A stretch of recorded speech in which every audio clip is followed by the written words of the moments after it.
struggles with predicting the future and adjusting to the world. Today, we talk about issues that we foresee every single year in the Chute.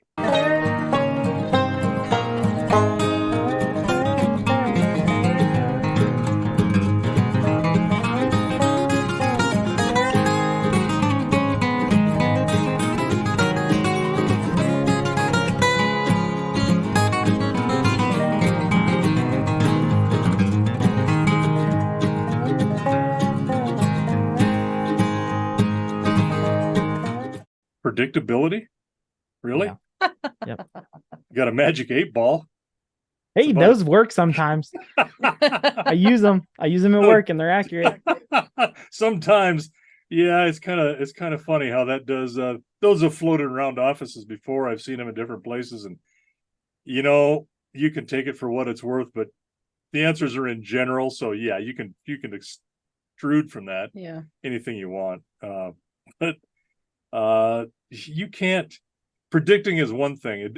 It's kind of irrelevant to some things, like what's the market going to be after you've already had your calves, because you got them. You got to do something with them. You just have to try to get lucky and time it.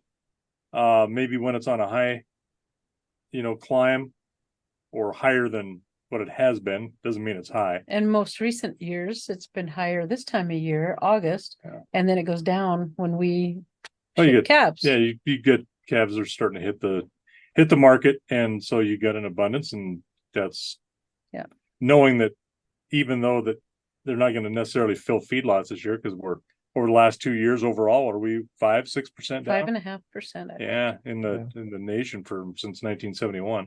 So they'll still try to lowball everybody that comes in. I mean, that's the name of the game. And when you're buying at an auction, you try to buy as low as you can. We've talked about their ability to kind of control that market, or definitely control it, but you can't predict it. You got to time it when you can. Overall market trends happen because of the economies, drought, just the things that we've been talking about as well. So you mean weather and markets aren't predictable? No. So the other thing too, though, is like we've discussed this before, but in the fall time, that income that you're talking about with the calves, it's like to an extent like a one-time check for the remainder of the year. Right. So how does that play into like a point that a lot of people will ask is inflation? You've got essentially 2023's income, but that will be covering 2024's expenses. Right. And over the last couple of years, we've had some pretty significant inflation rates. That now, you're looking at as of recent months, some of them have started to come back down to what they normally were, and you resume the typical 3 to 3.5% inflation, which is expected per year. But you're always using like last year's money for this year. How does that play into buying material for things like fencing, improvements? You guys were talking about buying rails a couple weeks ago, stuff like that. One thing some people have been doing that we know of in recent years is, rather than selling all their calves in the fall, which has traditionally been where they sell them, they've gone to like August calving, fall calving, so that they have calves to sell in the spring. And some people are holding some of the calves back. Maybe they sell their biggest calves at the traditional time, and then they feed them an additional 2 months and sell them in that January time period. So they, instead of that one check a year, now they might be getting 3 checks a year. And I think that's one way people are beating it if they have the land. If they got the feed, and availability. I was gonna say hay rations during the winter, the hard part right there, because you're in the middle of winter and you're still feeding, the herd and another half again the herd size in just the little ones. Yeah, but the first year you do it, you'd be treading water. But after that, once you have that down, then it would be less. Provided that, again, the predictability of the market is not there. But the people that are doing that I know, where they're delaying that fall sale for their smaller ones to try to gain a little weight on them, they're also trying to make that work, because the market tends to rebound a little bit after that New fall year. push. And so, they're able to maybe capitalize on that a little bit if they can make it to January, even into February sometimes. But are you, like you said, spinning your wheels? Yeah. Is that calf gaining weight? Yeah, they probably are, as long as you're poking enough feed at them. And the whole idea about feeding a cow in the wintertime is not to have them gain weight. You're just trying to get them to maintain their weight so that you can get them to green grass again, and they can have a healthy calf. So, you can put a lot of money into a steer or even a heifer, throughout a wintertime or a few months of the cold, coming into the cold And months, not get and not gain much. the gain that you would Yeah, so that market uptick that kind of happens or tends to happen, can get chewed up there. So again, that's, it's not predictable about what exactly to do and when to do it. Yeah. Well, and it goes back to you said the weather, but what the weather also relates to hay. So last couple of years it's been hard obtaining hay. What does it look like for 2023? Well, in our area, yeah, there's hay everywhere. yeah. I mean, it is, and I was talking to a neighbor a couple of weeks ago. We just can't believe how this country has rebounded. And I said, man, I was feeling just horrible because our pastures look like they're just grubbed to nothing. Last winter. Yeah, and I A said, year ago. yeah, I said we didn't have much for rain, and everybody's the same way. The grass wasn't there, and then we had grasshoppers come through, and I Right. said, man, I was just feeling embarrassed about how it looked. And he says, your pastures don't look any different than anybody else's. And you look at it this year, and we've got grass out there that's in some places waist deep in dry land. And Yeah. so it's phenomenal. And like he said, it's amazing what a good bunch of water at the right time, how this ground will rebound and actually look better than it did, for the last several years. Grasslands are so resilient, yet they're so fragile. Yeah. I mean, Now, it's an amazing anomaly that we have, because you can torture the grasses and the land and the right amount of rain at the right time, and wow. And if you don't have it and you overgraze and you do too much, then you can also start to impact it with cheatgrass, for Yeah. instance. Sure. Yeah. I angrily said about 2 years ago that I was really concerned that people would hike up the hay prices and never bring them down, and in sense, push many farmers and ranchers out of business. How does it look right now with the cost prices for hay? Now that you have an abundance in Montana currently, have those prices come back down, or are they still pretty high? Yeah, they're higher Higher than they than were. they have been. Yeah. Yeah. Now But they've come down. they have come down.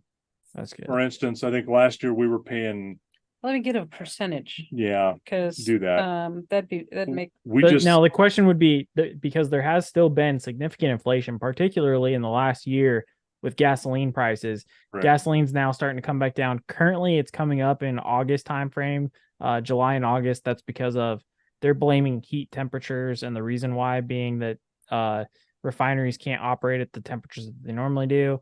That's not true. You and I both know that's not necessarily true because of the nature of your work prior to this retirement. But anyway, that's the current excuse. However, they're expecting, they being analysts in the government and with non-governmental organizations also state, resumption of prices back to normal levels after the seasonal hike should be coming back down into September timeframe.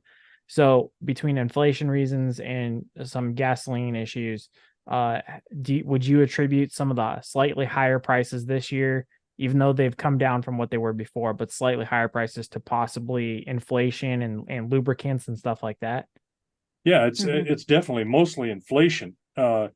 And it's mostly self-induced on the oil industry, because the production is not there from the US. We are now buying most of our oils from OPEC.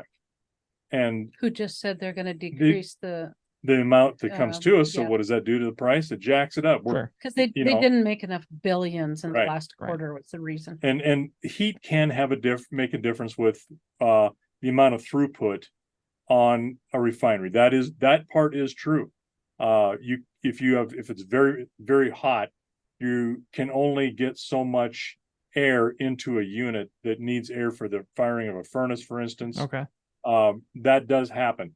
But if you're, let's say, for instance, the units I ran were 62,000 barrels when you're really maxed out, 63,000, you might cut off 2,000 barrels during the daytime for a few hours, but at nighttime, You're back up. you're back up again because the air cools off. Now, in the South, deep South, that may not be necessarily as true, but they also have enough cooling on things and they build their stuff that way. So ours that I ran was pretty archaic. You got to remember, this was the oldest and first fluid coker in the entire world, and it's still running. It was built in the 40s. Yeah, it was in 1940s. You're looking at Yeah. 80, 90-year-old equipment at this point. Yeah. And technology. Yeah. You know, so there's not that many fluid cokers. There's more delayed cokers, which is a whole different aspect. But the point is, yes, that it can affect production on the refining end, but it's temporary throughout a day. And then, you know, you're making that up. But a lot of times they are cutting back on the amount of throughput they have based on the economics of what's for sale out there. Right. I mean, I've seen units idle for months because it was not economical to run them full out. Yeah, that makes sense. Now, Mom had percentages. What were those percentage and differences, Mom? So if I remember our numbers right, the increase the last 2 years more than doubled. So it was like 110% increase in hay In costs. price. Yeah. Yeah. And then this year, if you compare this year's price to what we paid prior to 2020, it's about 8 to 10% higher. Okay, so 8 to 10% is understandable. It's an inflation versus 110%, which is what we were concerned about because it appeared to us people were gouging to an extent. Oh, and they still are. They're trying to get as much as they can for it. Yeah. I mean, I talked to one supplier that doesn't want to give me a price yet because he's afraid it's not bottomed out. Doesn't want to tip his hat. Doesn't want. Yeah, he's like, I just can't tell you, and he's trying to follow the market. Yeah. So, trucking is more and more expensive all the time because, and on some of this equipment that they're running, if you blow a tire, what does that cost? Wow. Right. Well, and the other problem too is with trucking, there's fewer and fewer drivers now. Yes. Right. So you're seeing covering a shortage of people. labor plus the influx of gasoline and plus the cost of oil-based products. Oil-based products. Those tires are an oil-based product. They're limited on hours that they can drive. Right. Yeah. I mean, there's all kinds of things, but we just did look at some hay a couple of days ago, and from a guy that or a couple we've been buying from them off and on when they had the supply, and it's close to us. I like to try to do business with people that are close, and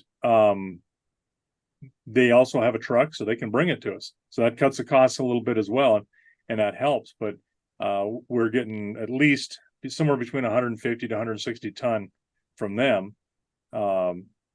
delivered, and it's about as good as I've seen we can do so far. So the other supplier we'll have to see. With looking at predictability and understanding how things are going constantly, if I were to kind of summarize everything in the next 90 seconds, it would be probably that it's economics and politically based. Would that really be a good answer to a lot of it? Yeah, there's weather, there's things that you can't. Yeah, because of the inflationary factor. Right. Yeah, sure. But that a lot of that, just those two big things, economics and politics, help play into the predictability or unpredictability, specifically when it comes to feeding livestock for agriculture. Yeah, and certainly the high prices of all the infrastructure and issues around that for the supply chain, being able to get feed to us, being able for us to get it, a product to somewhere. Yeah, that makes sense. Okay, well, with that, we will take predictability, the topic of predictability and unpredictability in the agricultural world, and take that conversation and put it out to pasture.